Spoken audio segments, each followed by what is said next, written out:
Hello बच्चों, आज हम करेंगे बेटा quantum numbers. Quantum numbers, what are quantum numbers? Quantum number क्या होता है? Quantum number is a set of four numbers. Quantum number is a set of four numbers which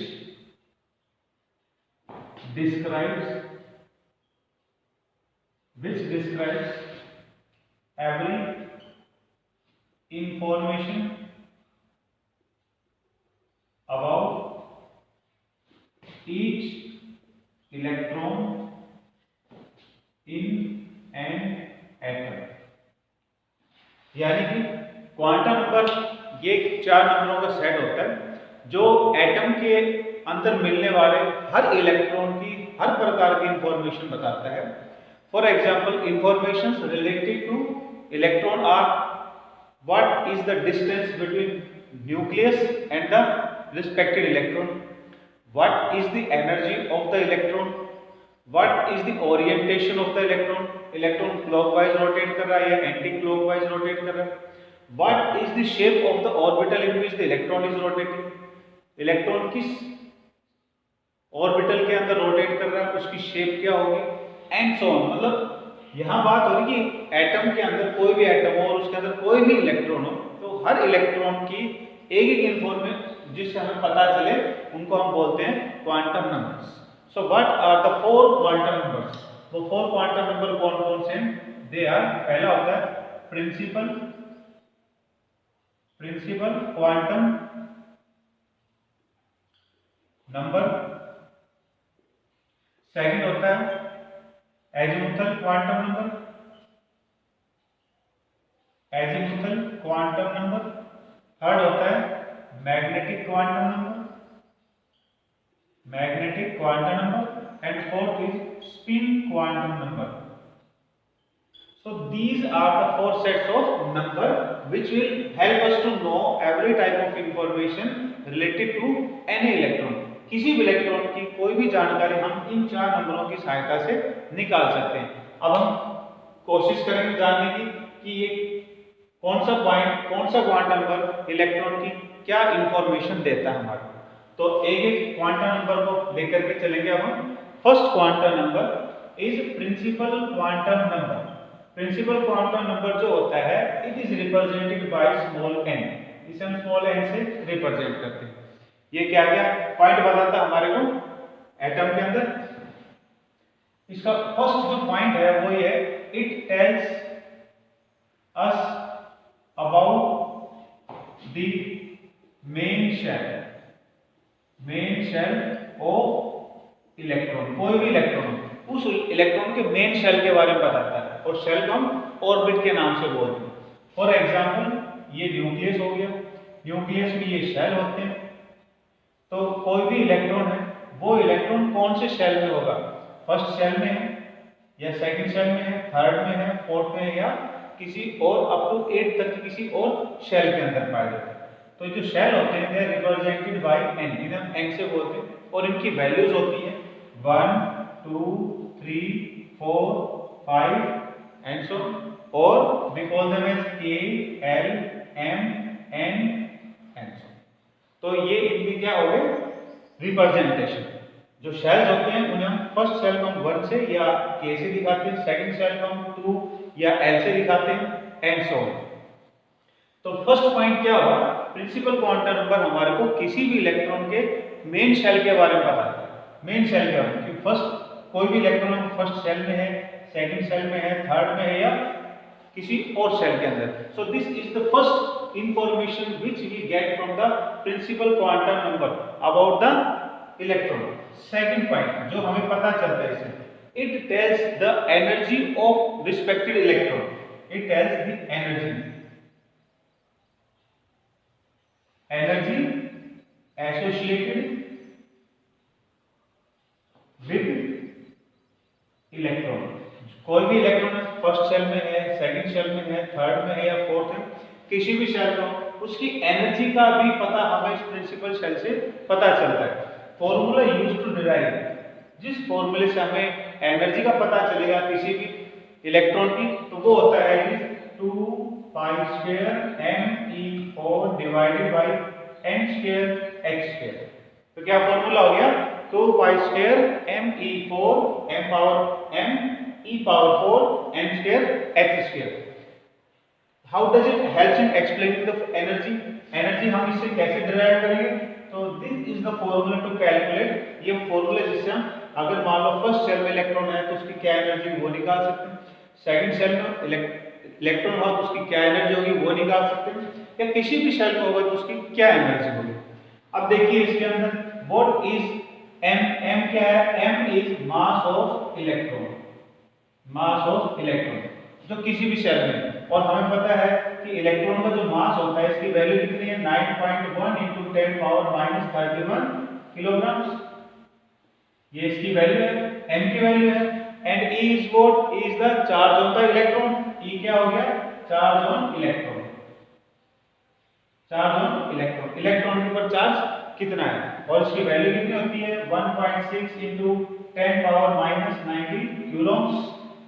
और उसके बाद में क्या है? n is the number of cell, n is number of cell. Electron कौन से सेल में? मान लो फर्स्ट सेल में है तो n की वैल्यू क्या हो जाएगी? n will be 1। Second cell में है तो n की वैल्यू 2 हो जाएगी, थर्ड में है तो 3 हो जाएगी n की वैल्यू। क्या बच गया? h। h रिप्रेजेंट्स, तो h किसको दिखाता है? Planck's constant. It represents Planck's constant. और प्लैंक्स कांस्टेंट की वैल्यू कितनी होती है?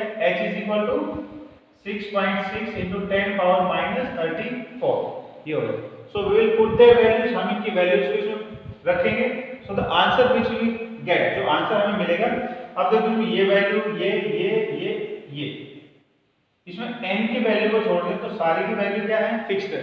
और n क्या होता है? Depending upon number of cell, वो वेरिएबल है। बाकी सब वैल्यूज क्या है? फिक्स्ड है। अगर हम फिक्स्ड वैल्यूज को इस फॉर्मूले में रख दें तो हमारा आंसर आएगा कि -1312 divided by n²। So to determine the energy of any electron, किसी भी इलेक्ट्रॉन की एनर्जी को निकालने के लिए क्या फॉर्मूला होगा? -1312 डिवाइडेड बाय n²। n क्या हो गया हमारा? Number of cell. Suppose n is 1, तो energy of the electron present in the first cell will be -1312 divided by 1²। 1 का स्क्वायर करें तो कितना हो जाएगा 1। So the energy of the first cell will be, first shell की E1 means first shell की energy कितनी है? -1312 kilojoule per mole. So that is the energy of the first cell. अब फर्स्ट सेल के अंदर जो इलेक्ट्रॉन, उसकी energy कितनी होगी? -1312। अगर इलेक्ट्रॉन की एनर्जी का हमें पता चल रहा है तो इसका मतलब ये होगा कि इस सेल के अंदर वही इलेक्ट्रॉन जिसकी एनर्जी -1312। अगर इलेक्ट्रॉन की एनर्जी फिक्स होगी तो इसका मतलब इस सेल की एनर्जी भी क्या होगी? फिक्स होगी। तो इससे हमारे को एनर्जी ऑफ इलेक्ट्रॉन का ही नहीं, हमें energy of the respective shell का भी पता चल जाता है। So the principal quantum number helps in calculating, किस चीज का पता चलता है हमारे को? About the main shell of the electron. और सेकंड पॉइंट क्या हुआ? Energy associated with the electron by the formula -1312। Clear? So अब हम देखते हैं इसके अंदर सीक्वेंस ऑफ ऑर्बिटल्स। जो ऑर्बिटल में जो ऑर्बिट्स हैं उनका सीक्वेंस क्या है हमारे पास में? It is k l m n। Means पहले k सेल आएगा 1, फिर ये हो जाएगा हमारा सेकंड सेल, फिर ये हो गया थर्ड सेल, फिर ये हो गया फोर्थ सेल। तो ये पहले आ रहा है, उसके बाद ये आ रहा है, उसके बाद ये आ रहा है, एंड सो इस तरह। So this is. इसके अलावा जो थर्ड पॉइंट है प्रिंसिपल क्वांटम नंबर का, वो ये है, इट टेल्स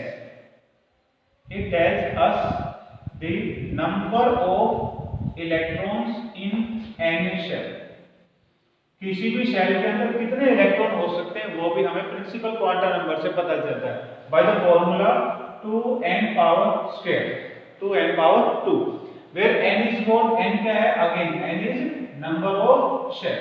इलेक्ट्रॉन कौन से सेल में? Suppose electron is in second cell. Second cell के अंदर इलेक्ट्रॉन है तो उसमें कितने इलेक्ट्रॉन होंगे सेकंड सेल के अंदर? ये हो गया फर्स्ट सेल, ये हो गया सेकंड सेल।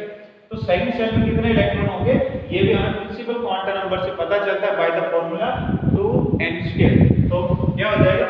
n की value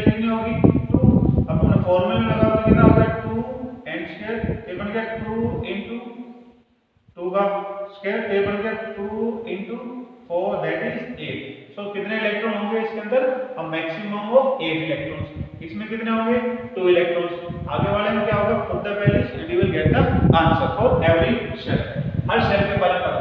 so these were the 3 points. ये 3 पॉइंट थे जो हमारे को प्रिंसिपल क्वांटम नंबर से पता चलता है किसी भी इलेक्ट्रॉन के बारे में। नेक्स्ट क्वांटम नंबर इज, अगला क्वांटम नंबर कौन सा है? It is azimuthal quantum number. Azimuthal quantum number, azimuthal quantum number is also known as angular quantum number. अब हम आ गए सेकंड क्वांटम नंबर पे। क्या नाम है उसका? Azimuthal, azimuthal quantum number. और सेकंड नेम क्या है इसका? Angular quantum number, angular momentum, angular momentum quantum number, angular quantum number. ये हो गया हमारा second quantum number. This is represented bye, इसका सिंबल होता है, it is represented by small L. And what does it tells? ये हमें क्या चीज बताता है? किसी इलेक्ट्रॉन के बारे में क्या इंफॉर्मेशन मिलती है? First point, it tells about number of subcells। Important point आया, ये है इंपॉर्टेंट। ये हमें किस चीज के? एंगुलर या एजीमुथल क्वांटम नंबर किसी इलेक्ट्रॉन के किस चीज के बारे में बता? प्रिंसिपल क्या बताता? मेन शेल के बारे में बताता है। और ये किसके बारे में बताता? सब शेल। यानी कि मेन शेल से जो छोटा शेल होगा वो क्या हो जाएगा? सब शेल। या मेन शेल के अंदर और जो शेल होंगे उन्हें हम क्या बोलेंगे? सब शेल बोलेंगे। तो इलेक्ट्रॉन जो है मेन शेल के अंदर मिलने वाले कौन से सब शेल के अंदर? तो it tells us about the number of सब shells present in any shell और ऑर्बिट। इसे आप सब ऑर्बिट भी कह सकते हो। सब शेल का नाम सब ऑर्बिट भी कह सकते हो। तो जो इलेक्ट्रॉन है वो कौन से सब ऑर्बिट में है या कौन से सब शेल के अंदर है, ये पता चलता है हमारे को। अब पॉइंट है इसके अंदर, what are the sub shells? Sub shells कौन कौन से हैं? Sub shells are S, P, D and F। These are the 4 subcells। ये वो 4 सबसेल होते हैं। These are 4 subcells। ये वो 4 सबसेल। तो इलेक्ट्रॉन जो है वो कौन से सबसेल में है? इनके अंदर S में है, P में है, D में है, F में है। ये भी हमें एजीमुथल क्वांटम नंबर से पता चलता है। Second point, it tells about the angular quantum number or it tells us about the angular momentum of the, it tells us about angular momentum of the electron। Electron की ये सारे जो quantum numbers हैं, सारे के सारे जो information है, they all are helping to explain information related to electron. तो सारी बातें इलेक्ट्रॉनों को लेकर के ही चल रही। तो इससे क्या पता चलता है? Tells the angular momentum of the electron. Third point है energy of the, relative energy of the, tells us about the relative energy of subshell. जो सबसेल होता है उसकी रिलेटिव एनर्जी का पता चलता है हमारे को। इसके अलावा और हमें पता चलता है शेप ऑफ, और ये बताता है शेप ऑफ सबसेल्स। जो सबसेल होते हैं उनकी शेप क्या होगी, उनके बारे में भी हमें इसी से पता चलता है। सेल्स की जो शेप है वो है, सबसेल कौन से थे? एस सबसेल की जो शेप है S subshell, shape of S subshell is sharp. कौन सी शेप है? शार्प शेप है। और ये शार्प शेप कैसी होती है? स्फेरिकल शेप होती है, लाइक दैट। हम इसको इस तरह से बना सकते हैं। Next is number of subshells को निकालने का फॉर्मूला। Number of subshells present in any shell, number of subshells in any shell. किसी भी शेल में मिलने वाले नंबर ऑफ सबसेल्स का फॉर्मूला होता है L = N 0, n माइनस 1 ये formula 0 bracket n minus 1 to calculate l। l क्या है? Azimuthal quantum number. और ये मेन क्या बताता है? सब शेल। फर्स्ट शेल है, उस फर्स्ट शेल के अंदर और छोटे कितने शेल हो सकते हैं वो हमें इस फॉर्मूले से पता लगता है। इस फॉर्मूले से हम निकाल। सेकंड शेल है, उस सेकंड शेल के अंदर कितने छोटे और ऑर्बिट कितने छोटे सब शेल हैं उसके अंदर वो पता चलता है। फॉर एग्जांपल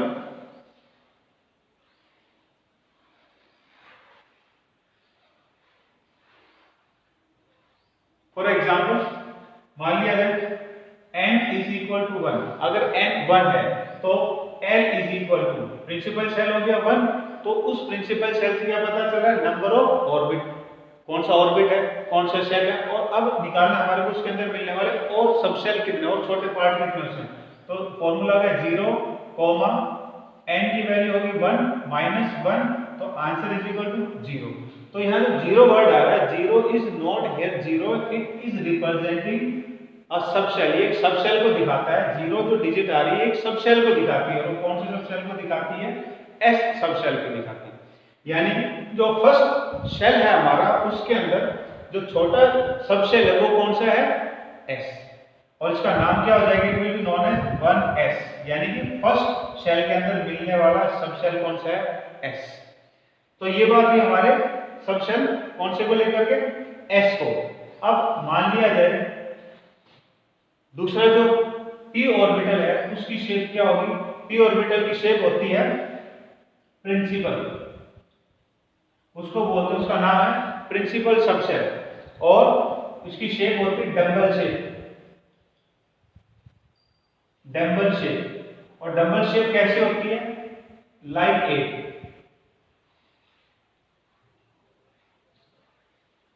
तो यहां बात चल रही है अभी हमारी शेप ऑफ ऑर्बिटल्स को लेकर। तो सेकंड क्या हो गया? सेकंड शेप कैसी हुई? Principal shape. इस शेप का नाम जो शार्प है, ये शेप का नाम ऑर्बिटल की शेप का। जो ये s ऑर्बिटल बना है इसके अंदर उसकी शेप का नाम है। ऐसे ही सेकंड शेप कौन सी है? सेकंड ऑर्बिटल कौन सा था हमारा? या सब ऑर्बिटल कौन सा था? p। उसकी शेप कौन सी है? Principal shape. ऐसे ही अब हम मान लिया हमारे पास में हो d, तो इसकी शेप होती है डिफ्यूज्ड। इसकी शेप है डिफ्यूज्ड। और अब हमारे पास कौन सा है? f। f की शेप का नाम होता है फंडामेंटल, फंडामेंटल। तो ये जो हमारे पास चार टाइप के सबशेल थे कौन कौन से? s, p, d और f।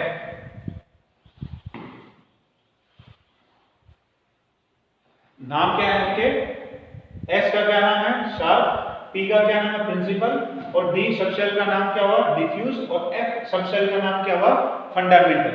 इन वर्ड्स का, इन शेप का जो नाम है उनका पहले अल्फाबेट से इनको रिप्रेजेंट किया जाता है। शार्प को रिप्रेजेंट कर दिया s से, p वाले रिप्रेजेंट प्रिंसिपल को रिप्रेजेंट कर दिया p से, डिफ्यूज को रिप्रेजेंट किया d से, और फंडामेंटल रिप्रेजेंट किया f से। सो अब देखो जो सेकंड सेल है ये तो बात है हमारी फर्स्ट एग्जांपल है। अगर n इज इक्वल टू 1 हो, अब इसका अगर हम डायग्राम बनाएं तो ये हो गया हमारे पास न्यूक्लियस और ये हो गया इसमें इसका first cell. This is first cell. अब फर्स्ट सेल के अंदर मिलने वाला जो सब सेल है वो इसके साथ ही इसके जैसा s ऑर्बिटल है। और s कैसा है? Spherical form. तो s सब सेल है इसमें। ये हो गया s। कौन से का है? फर्स्ट का है। अब हम बात करते हैं अगर हमारे पास में n इज इक्वल टू 2, यानी कि सेकंड सेल की जब हम बात करें, ये फर्स्ट और ये सेकंड सेल, तो फर्स्ट के अंदर मिलता है जो सब ऑर्बिट, फर्स्ट के अंदर जो सब सेल होता है वो एक होता है, उसका नाम क्या था? 1s। अब हम बात करें सेकंड सेल के अंदर कितने सब सेल हैं। तो फॉर्मूला क्या है? n is equal to 0, n minus 1। l is equal to 0, n की वैल्यू कितनी होगी? सेकंड सेल की बात हो रही है तो second cell 2 minus 1, l is equal to क्या हो गया? 0, 1। 0 किसको रिप्रेजेंट करता है? s को।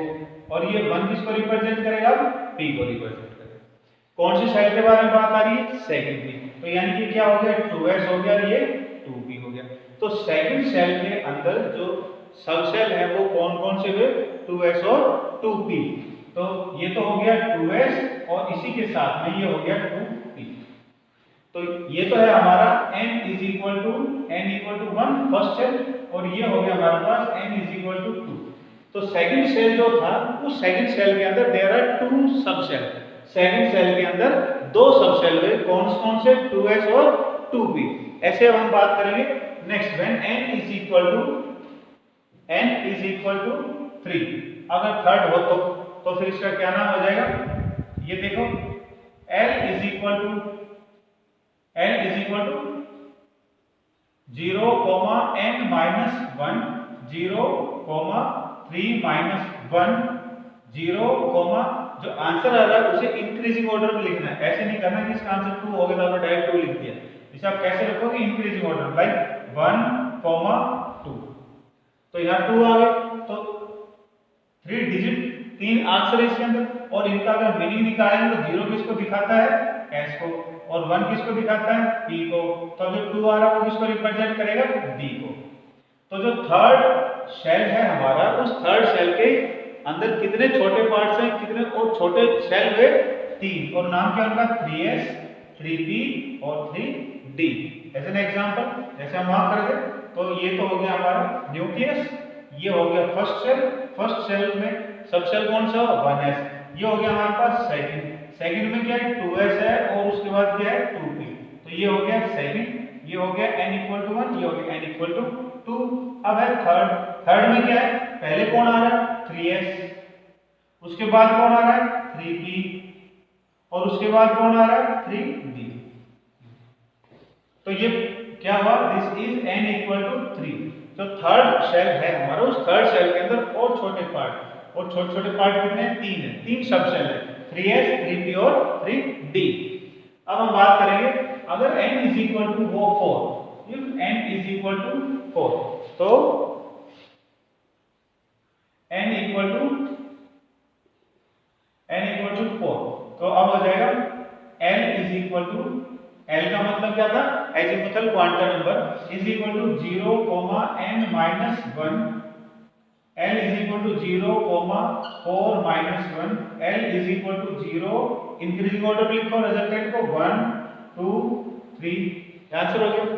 0 किसको रिप्रेजेंट करता है, s, 1 p को, 2 d, और 3 किसको रिप्रेजेंट करेगा, f सब शेल को। s means sharp, p means principal, d means diffuse, और f का मतलब था फंडामेंटल शेल, जिसकी फंडामेंटल ऑर्बिटल। अब इसके अंदर ये कौन से की बात चल रही है हमारे, n इक्वल टू 4, तो फोर्थ के अंदर कितने सब शेल हुए, 4, कौन से, s, p, d और f। नाम क्या रखेंगे उनका, 4s, 4p, 4d और 4f। अगर न्यूक्लियर डायग्राम में दिखाएं हम इसको, एटॉमिक डायग्राम इलेक्ट्रॉनिक में, तो ये तो हो गया 1s, अब ये हो गया 2s और 2p, ये हो गया 3s, 3p, 3d। अब हम आ गए फोर्थ के अंदर, तो फोर्थ में कितने सब शेल हैं, 4, ये बन गया 1, 2, 3 और 4। ये है क्या, n is equal to 4 shell, complete 4 shell, उसके अंदर के छोटे पार्ट्स निकले, छोटे सब शेल निकले। ये बन गया 4s, फिर 4p, फिर 4d, और फिर क्या आ जाएगा 4f। सो एजीमुथल क्वांटम नंबर क्या बताता है, it tells the number of sub shell present in an main shell.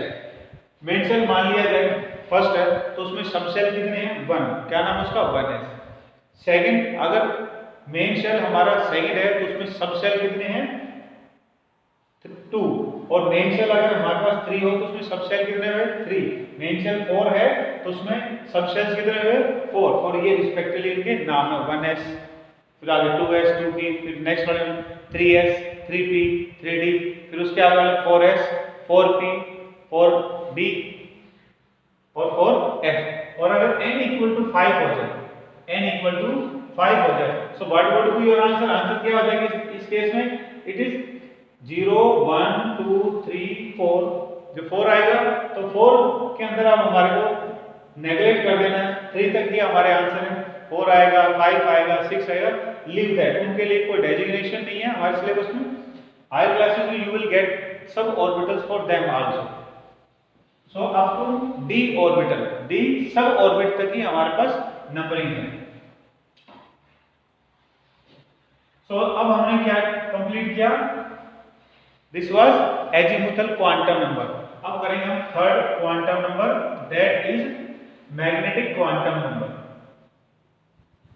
Magnetic quantum number, magnetic quantum number is also known as subsidiary quantum number,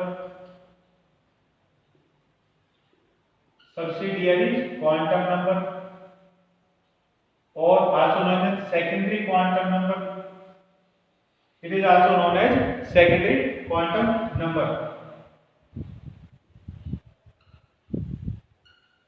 Secondary quantum number, इन नामों से भी हम इनको जानते हैं। Representation of magnetic quantum number, subsidiary quantum number या secondary quantum number, it is by small n। Small n से इसको डेजिग्नेट करते हैं, स्मॉल n से इसको रिप्रेजेंट करते हैं। अब देखिए आप इसके अंदर how to calculate the value और what are the informations which we derive from it. इससे हमारे को कौन कौन सी इंफॉर्मेशंस का पता चलता है। तो सबसे पहला जो पॉइंट है related to it is it tells us about orbital. It tells us about orbital present in NA suborbit, in NA suborbit, किसी भी सब ऑर्बिट के अंदर मिलने वाले ऑर्बिटल को। यानी कि अब हम यूं कह सकते हैं, पहले क्या था, शेल, शेल से छोटा पार्ट क्या हुआ, सब शेल, और अब सब शेल का भी छोटा पार्ट क्या हो जाएगा, सब ऑर्बिटल। मेन क्या था, शेल, उसके बाद क्या होगा छोटा पार्ट सब शेल, और सब शेल का भी छोटा पार्ट क्या होगा, ऑर्बिटल। तो ऑर्बिटल का बारे में जो बताया हमारे को, that quantum number is known as magnetic quantum number. Formula to calculate, अब इसका फॉर्मूला क्या होता है, m is equal to, m क्या है, मैग्नेटिक क्वांटम नंबर, और इसको निकालने का तरीका है क्या, -l, 0 + l। यानी कि l का जो आंसर आया था आपका, मान लो l का आंसर आया आपका 1, तो 1 आया तो उसकी वैल्यू क्या आ जाएगी, -1, 0 + 1। एज एन एग्जाम्पल, अब हम एग्जाम्पल्स को प्रूव करते हैं। क्या सीक्वेंस बन रही है, पहले सीक्वेंस देखते हैं। पहले तो क्या दिखता है हमारे को, शेल, शेल के अंदर की तरफ में कोई चीज हो तो वो किससे पता चलती है हमारे को, सब शेल, और सब शेल का भी छोटा पार्ट हो तो वो किससे पता चलेगा हमारे को, ऑर्बिटल। तो किसी भी सब शेल के अंदर कितने ऑर्बिटल हो सकते हैं वो हमें पता चलेगा मैग्नेटिक क्वांटम नंबर से। As an example, let's start, n = 1, n = 1। First shell के बारे में बात करें, लेट्स से डायग्रामेटिक रिप्रेजेंटेशन, ये बात, ये फर्स्ट शेल है, हियर n = 1। तो इसके अंदर मैग्नेटिक क्वांटम नंबर या ऑर्बिटल कितने हैं, सबसे छोटा जो पार्ट है, यानी कि इलेक्ट्रॉन जहां रोटेट कर सकता है, इलेक्ट्रॉन जिस जगह में रोटेट कर सकता है, जिस पोजीशन रोटेट कर सकता है, एग्जैक्टली वो हमें पता चल जाएगी उसके ऑर्बिटल से। कहीं भी इलेक्ट्रॉन रोटेट कर रहा हो तो उसकी एग्जैक्ट लोकेशन का पता चलेगा हमारे को ऑर्बिटल से। तो वो ऑर्बिटल कितने हैं इसके अंदर, कौन से हैं, let's have an example for that, और ये हो जाएगा l की वैल्यू 0, n - 1, देयरफॉर l क्या हो गया इसके अंदर, 0। अब हम क्या करें, इसकी वैल्यू निकालनी है n, मैग्नेटिक क्वांटम नंबर। ये फर्स्ट पॉइंट था, ये सेकंड पॉइंट हो गया, और ये हम थर्ड पॉइंट जो कर रहे हैं वो हो गया। तो m फॉर्मूला क्या है टू कैलकुलेट m, -l। अब 0 आंसर आया तो what is the value for m, क्या होगा, m = 0। और 0 किसको रिप्रेजेंट कर रहा था, s ऑर्बिटल को, एक पॉइंट। दूसरा क्या है कि यहाँ जो 0 है इट रिप्रेजेंट्स 1, एक को दिखा रहा है, यानी कि एक का मतलब क्या हुआ, एक ऑर्बिटल को दिखा रहा है। इसका मतलब है जो फर्स्ट ऑर्बिट है हमारा, उसके अंदर जो सब ऑर्बिट है l = 0, a क्या रहा है, तो ये तो किसको दिखा रहा है, s। और s उसमें कितने हैं, कितने s स्फेरिकल शेप के ऑर्बिटल उसके अंदर, दैट इज 1। यानी कि s की जो शेप होगी, s का जो छोटा रूप होगा वो कितना होगा, एक ही होगा अपने आप में, वो खुद स्फेरिकल फॉर्म के अंदर होगा। Now let's have another example. अब दूसरा एग्जांपल ले लेते हैं हम यहाँ, लेट n = 2, सेकंड सेल की बात होगी। तो ये तो हुई फर्स्ट सेल के बारे में बात, ये होगी n = 1, इसमें सब सेल कौन सा है, 1s, और इसमें s ऑर्बिटल्स कितने हैं उसके अंदर, s ऑर्बिटल्स वो 1 ही है, तो ये क्या हो गया 1s। अब हम बात करें किसको लेकर के, सेकंड शेल को लेकर। तो सेकंड शेल तो हो गया m इज इक्वल टू 2। अब l इज इक्वल टू क्या हो जाएगा 0, 1 राइट। तो ये बन गया क्या नाम था, ये किसको दिखा रहा था s को, और ये किसको दिखा रहा था p को। तो ये बन गया 2s और 2p, ये हो गया 2s और ये हो गया 2p। तो 0 के बारे में अभी आपने किया, जब 0 होगा, जब l की वैल्यू 0 होगी तो उसके अंदर ऑर्बिटल कितने होंगे 1। तो इसके बारे में हम नहीं कर रहे, अब हम कर रहे हैं जब l की वैल्यू कितनी हो 1, यानी कि कौन सा सब ऑर्बिट हुआ p। तो p सब ऑर्बिट के छोटे कितने पार्ट होंगे upon depending upon the axis, axis के अनुसार वो कितने और छोटे पार्ट हो सकते हैं, यानी कि कितने इसके और ऑर्बिटल बन सकते हैं, that is l is equal to.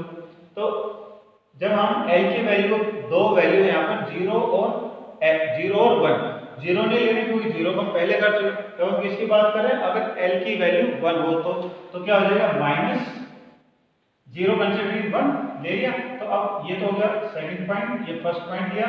तो हम थर्ड पॉइंट निकाल रहे हैं m इज इक्वल टू वो हो गया -1, 0 प्लस 1, टोटल कितने हुए ये 3। तो that means m is equal to 3। और इसका मतलब क्या हुआ कि जब l इज इक्वल टू है 1, और l का मतलब क्या था, l इक्वल टू 1 है, तो उसका मतलब क्या है p सब ऑर्बिट। तो p सब ऑर्बिट के कितने छोटे पार्ट्स हो जाएंगे, 3 सब पार्ट्स हो जाएंगे। और इन 3 सब पार्ट्स को हम क्या बोलते हैं, px, py, pz, depending upon the axis. जिस जिस एक्सिस में वो है उसके अनुसार ये 3 पार्ट में डिवाइड हो गए। अब एग्जांपल हम इसका बनाए डायग्रामेटिक रिप्रेजेंटेशन है। तो p जो होता है उसकी शेप होती है डंबल, और उसकी शेप आपको बताइए लाइक, अगर ये इलेक्ट्रॉन रोटेशन x एक्सिस में है तो ये एक डंबल बन गया, एक p ऑर्बिटल बन गया। और अगर ये हो x के साथ साथ y एक्सिस में तो ये हो गया हमारे पास सेकंड p ऑर्बिटल। और अब एक और ऑर्बिट बच जाता है एक्सिस के अनुसार, दैट इज z एक्सिस। तो ये हो गया x, ये हो गया y और ये हो गया z। तो डंबल फॉर्म में कितने ऑर्बिटल्स बन सकते हैं, डबल फॉर्म में कितने ऑर्बिटल बन सकते हैं 3, that is why m is equal to 3। तो अगर हमारे पास l की वैल्यू है 1 तो उसके छोटे पार्ट में कितने होंगे 3 पार्ट्स होंगे, यानी कि 3 ऑर्बिटल्स होंगे। Let's have another example. अब हम और एग्जांपल कंसीडर कर लेते हैं, and that is n is equal to 3। अगर n इक्वल टू 3 हो तो l is equal to first point, second l equal to 0, 1, 2, therefore third point m is equal to कितना होगा, इसके लिए तो m की वैल्यू क्या रहेगी s, और इसके लिए क्या रहेगा when m is equal to 0 तो s, when m is equal to 1 तो कितने सब ऑर्बिट बने थे इसके, सब ऑर्बिटल्स देवर 3, ये 1 है ये 3 है। और अब m is equal to अगर हो जाए 2 तो ये कितने हो जाएंगे, तो अब आप इसका आंसर निकालो, m is equal to -2, -1, 0, +1, +2। तो टोटल ये कितने बनते हैं 5, दे आर 5। तो जो 2 नंबर है ये किसको रिप्रेजेंट कर रहा था, 0 किसको रिप्रेजेंट करता है s को, और जो 1 है वो किसको रिप्रेजेंट करता है p को, और 2 किसको रिप्रेजेंट करता है d ऑर्बिटल को, d सब शेल को। तो d सब शेल के डिपेंडिंग अपॉन एक्सिस, एक्सिस के अनुसार उसके कितने पार्ट हो सकते हैं, कितने सब पार्ट्स हो सकते हैं, यानी कि ऑर्बिटल्स d सब ऑर्बिट के अंदर there can be 5 orbitals, d sub orbit can have 5 sub orbitals. ऐसे ही अब आप किसके लिए सॉल्व कर सकते हो, you can solve for next n equal to 4, n equal to 5. Now we have next, that is last quantum number. Last quantum number कर रहे हो हम, और last quantum number है spin quantum number. Spin quantum number represented by s, s से represent है, और इसको किसके बारे में बताता है, tells us about spin of spin off electron, electron की स्पिन के बारे में। स्पिन का मतलब हो गया रोटेशन, कि इलेक्ट्रॉन कैसे रोटेट कर रहा है। फॉर एग्जांपल ये शेल, ये फर्स्ट शेल, अब इस फर्स्ट शेल के अंदर जो इलेक्ट्रॉन है वो ऊपर से नीचे की तरफ रोटेट कर रहा है या नीचे से ऊपर की तरफ रोटेट कर रहा है। अगर ऊपर से नीचे की तरफ रोटेट करता है इलेक्ट्रॉन तो उसको बोलते हैं क्लॉकवाइज, ये है क्लॉकवाइज। और नीचे से ऊपर की तरफ करता है तो इसको हम बोलते हैं एंटी क्लॉकवाइज, एंटी क्लॉकवाइज। तो इलेक्ट्रॉन का जो ओरिएंटेशन है, इलेक्ट्रॉन का जो रोटेशन है, इलेक्ट्रॉन का जो स्पिन है, घूमने का तरीका, वो क्लॉकवाइज है या anti clockwise. For clockwise rotation है तो इसके लिए सिंबल हम यूज करते हैं प्लस हाफ। एंटी क्लॉकवाइज हो तो फिर उसके लिए सिंबल हम यूज करते हैं माइनस हाफ। और इलेक्ट्रॉन को दिखाने का तरीका, electron is represented in clockwise direction by arrow upward. Clockwise direction में अगर इलेक्ट्रॉन दिखाना हो तो एरो को अपवर्ड की तरफ में दिखाते हैं। जो ये एरो है, this arrow represent one arrow represents one electron. तो एरो ऊपर की तरफ का मतलब क्या हो गया, electron is representing anti clockwise, ये हो गया। एंड एरो ऊपर की तरफ हो तो एंटी क्लॉकवाइज, और क्लॉकवाइज के लिए एरो क्या हो जाएगा, डाउनवर्ड, नीचे की तरफ, ये हो गया। So these are the symbolic representation for spin quantum number. तो स्पिन क्वांटम नंबर किस चीज के बारे में बता रहा है, about the spin of the electron. जो इलेक्ट्रॉन किसी भी शेल में है उसके स्पिन के बारे में बताता है। ऊपर से नीचे आता है तो क्लॉकवाइज डाउनवर्ड, और नीचे से ऊपर की तरफ जा रहा है तो कैसा हो जाएगा, anti clockwise, represented by upward arrow या माइनस साइन, डाउनवर्ड एरो या plus half. After that, the last topic we have Pauli's exclusion principle. Pauli's exclusion principle. This is not under quantum number. ये जो हम कर रहे हैं ये quantum numbers में नहीं है। This is outside the quantum. तो quantum numbers they were 4 in, वो 4 थे जो हमें किसी भी इलेक्ट्रॉन की सारी इंफॉर्मेशन के बारे में बताते हैं। अब हम बात करें Pauli's exclusion principle, ये किसके बारे में बताता है, it tells that no two electrons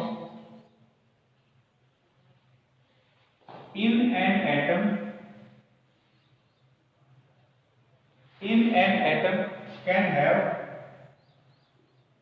can have same set of 4 quantum number.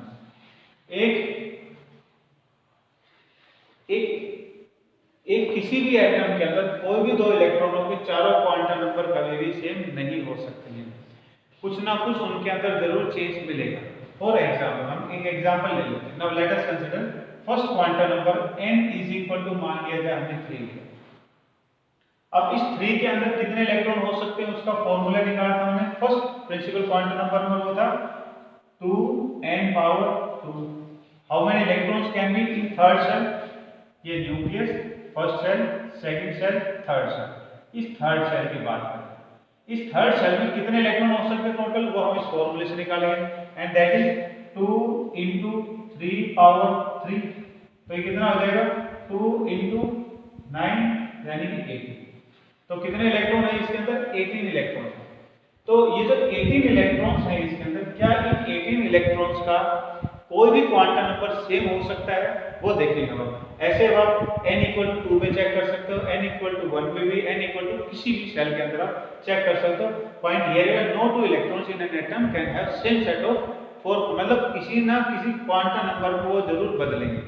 अपने इस एग्जांपल की बात करें तो सेकंड पॉइंट कौन सा है, l = क्या हो जाएगा, 0, 1, 2। अब हम इसके अंदर l मान लेते हैं, इसको लेते हैं l एजिमुथल क्वांटम नंबर की वैल्यू हमने 2 कंसीडर कर ली। तो अब हम इसमें अगर बात करें तो ये क्या बन जाएगी, थर्ड नंबर कितना है, -l, 0, +l। तो क्या आंसर बनेगा, -2, -1, 0, +1, +2। ये क्या हो गए, 5 orbitals, they are 5 orbitals. 5 orbital. इसके अलावा अगर आप इनके सब ऑर्बिट का भी नाम दो तो ये क्या हो जाएगा s, ये कौन सा हो गया p और ये कौन सा हो गया d। तो d के कितने ऑर्बिटल्स है 5 ऑर्बिटल्स है। अगर हम इन ऑर्बिटल्स को रिप्रेजेंट करें और उनके अंदर इलेक्ट्रॉनों को भरें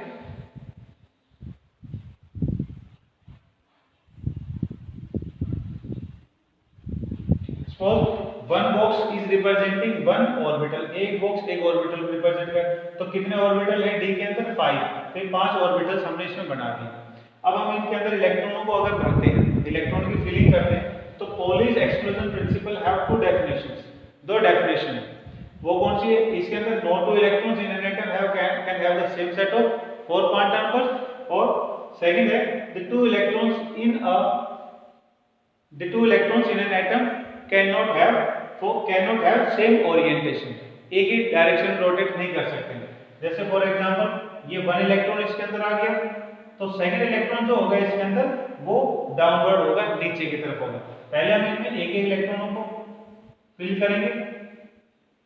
N orbital can have maximum of 2 electrons, ये भी पॉलीज एक्सक्लूजन प्रिंसिपल में आता है।